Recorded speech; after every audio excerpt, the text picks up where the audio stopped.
A fraud scheme powered by AI just drained over $11 million from several universities in California. Not with brute force or any dramatic breach, but through subtle, methodical digital manipulation. The AI was trained to sound real, look real, and act with just enough confidence to move money from secure systems without raising alarms. These were well-funded institutions. They had protocols in place, teams that knew how to spot threats, and safeguards built for a different kind of risk. But AI didn't need to break anything, it just needed to blend in.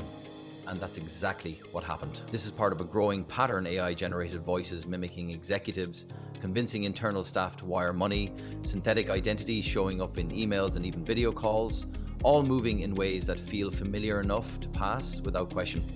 Small business might think this kind of thing is limited to big institutions, but that's the trap. The tech doesn't discriminate by size. It looks for access, for vulnerability, for a moment where familiarity overrides suspicion. And as these tools become more available and more precise, the gap between a harmless prompt and a real financial loss gets smaller by the day. Most companies won't see the danger until the funds are already gone. Not because they weren't careful, but because they were using old playbooks to face a new kind of threat. When AI becomes the con artist, trust turns into the weakest point in the system, and by the time you realize what happened, the damage has already been done.